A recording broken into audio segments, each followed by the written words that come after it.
Good morning, everybody. Welcome back to Science with Jane. As you can see, I am inside the treehouse because even though it stopped raining, it's actually kind of chilly this morning. So it's a little bit warmer inside than outside. Good morning. Our topic today is equinox. So first of all, raise your hand if you live on planet Earth. I live here. Okay, great. So all of us on planet Earth today are having an equinox. Happy equinox! So today, March 19th, is the March equinox. This means in the northern hemisphere, so that's where the United States is, for example, it is the first day of spring. In the southern hemisphere, for everyone living in Australia or Argentina or South Africa, scientists working in Antarctica, it is their first day of fall, okay? So what is an equinox? Well, this year, the March equinox happens today. Today is March 19th. And the actual equinox is actually not until 11:49 p.m. Eastern time. So like if you live on the east coast of the United States, it'll be almost at midnight tonight. And at this time, that exact time, the sun and the earth line up in this very special way that I'll show you later with a model. So the sun and earth lining up is based on that we know about it, is based on the work of scientists that lived before or were slightly older than Isaac Newton, who we talked about in the other couple episodes.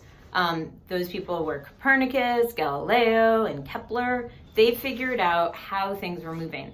But it's actually Newton's law of gravitation, which we worked on yesterday, that explains why the planets move the way they do. So all of this is connected. So even before we knew about positions of planets, people on Earth knew that there was something special about the day that is equinox, because they could observe the day length. So the word describes why we call it an equinox. So we have equi, which means equal, and then we have nox, and if you're a Harry Potter fan, you may already know this, it means darkness in Harry Potter, but night in general. So on the equinox, we all have equal time of day length and nighttime. So what that means is the daytime, the time between sunrise and sunset, and the time of nighttime between sunset and sunrise is equal.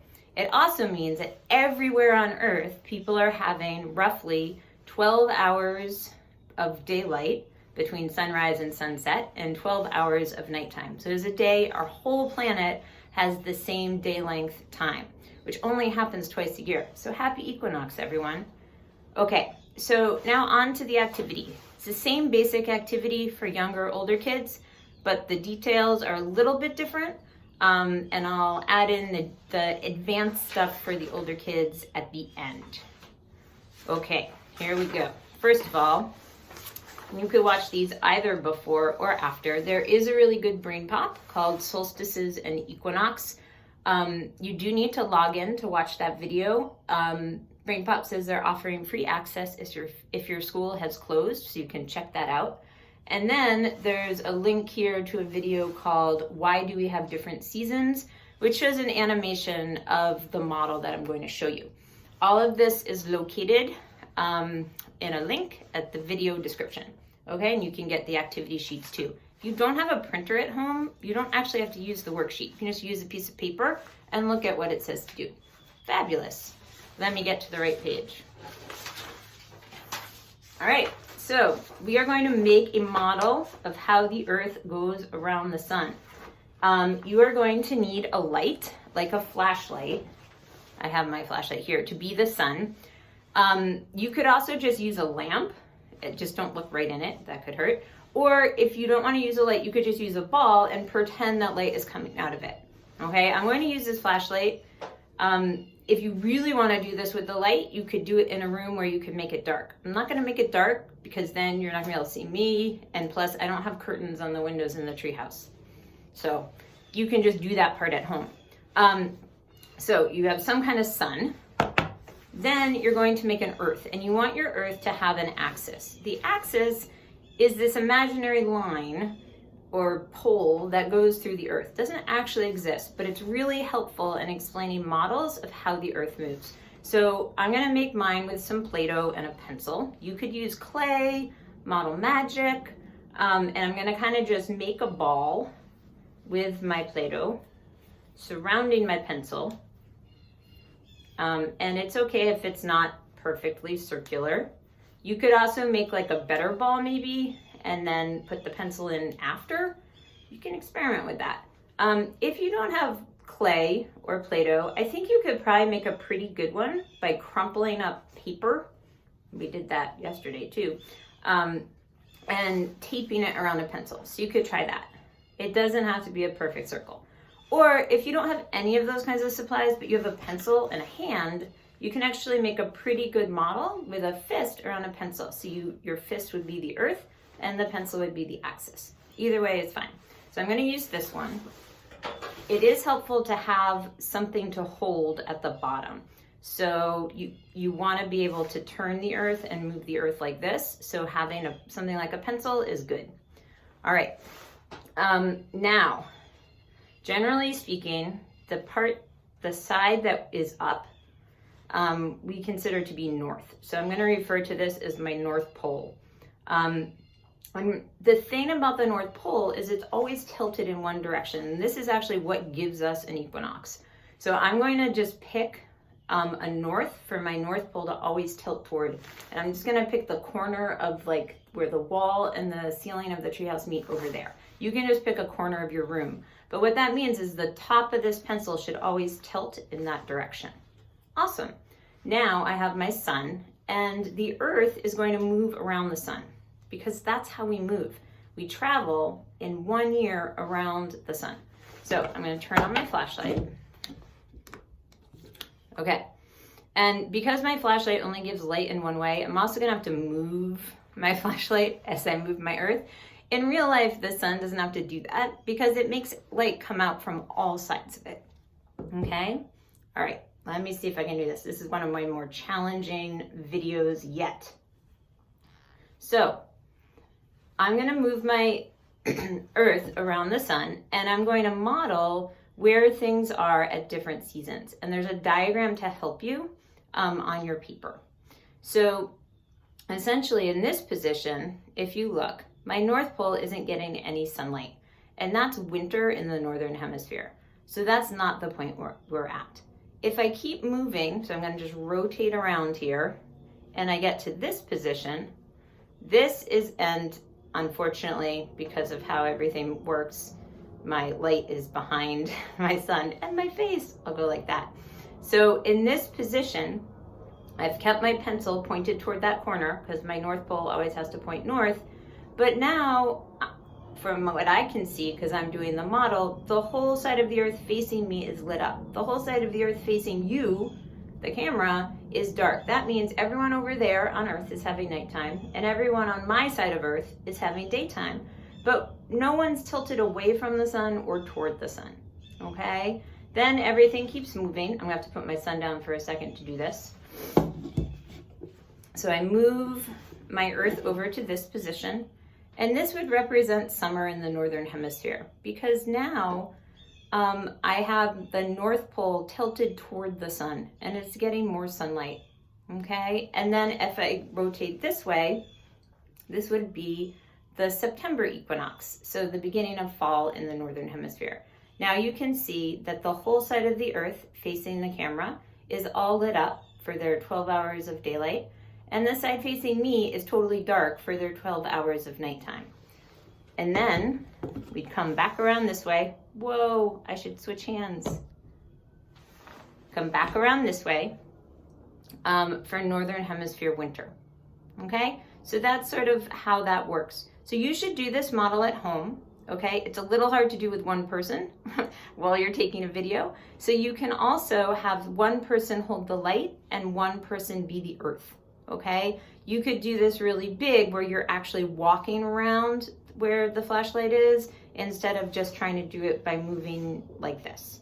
Okay, so let me just review. I'm going to keep my light just in the center. So this is my light. Okay, my sun. The earth in 1 year does an orbit around the sun.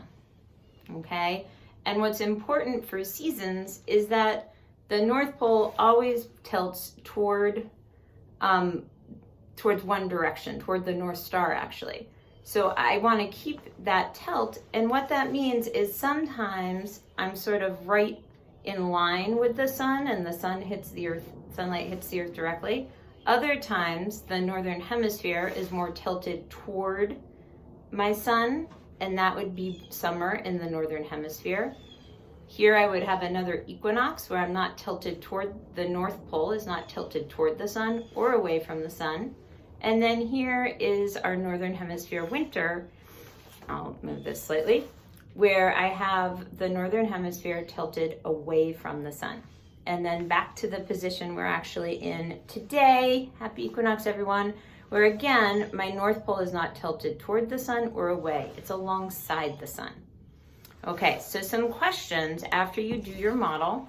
There's a place to draw what it looked like when your model made the equinox. Here's an illustration to help you with a link, parents, if you need more assistance.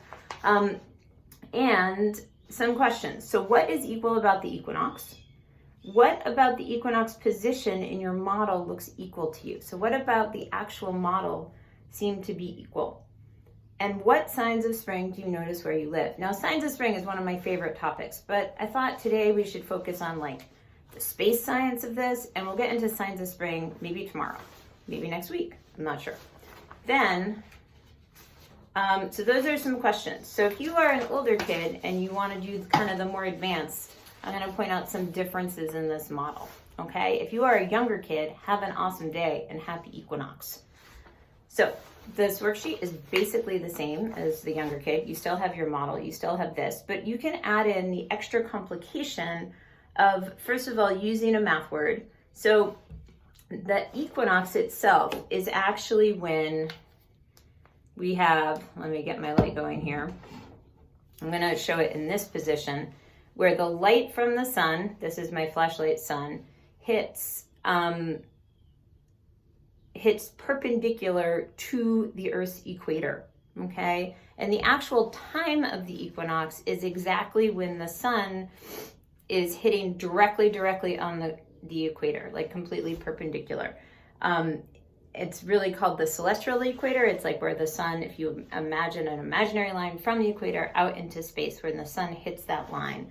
So that is sort of a little more detail. The other thing that you can do with your model is you can add in rotation. So the motion we did with the Earth going around the sun, that's called revolution or orbiting. At the same time, we're having day and night. So you can add that to your model by making the axis of your Earth rotate. Because as you probably figured out, let me just switch my flashlight here. At any given season, you're having both day and night. So this position here would represent winter in the northern hemisphere, summer in the southern hemisphere, and then all the people who live in the parts of the Earth on my model, people don't really live on Plato, that's being lit up, they're having day, and all the people that live on the part of the model that's dark, they're having night. But I can rotate my Earth to see how day and night change, okay? So we're doing two different motions at once. We're doing rotation, which is this turning of the Earth on its axis. And then we're also doing revolution, which is the orbiting around the sun. So you can test what it's like to, in the equinox position, to turn your model. And this doesn't look like anything to you because I'm blocking the flashlight with the model. That's why you should try it at home. So try to add in that complication of day and night. And I have a couple of additional questions for you that are on the last page, which it just like lets you think more specifically about why light would have an impact on seasons. So specifically, how do you think having more or less sunlight and more or less direct sunlight impacts the temperature on that part of Earth? Because that's really why this whole going around the sun and tilt and different positions leads to seasons here on Earth. Okay? So that's it. Again, we'll do signs of spring. I'm not sure which day, some other day. I hope you've had a great day. Happy equinox. And see you later. Bye.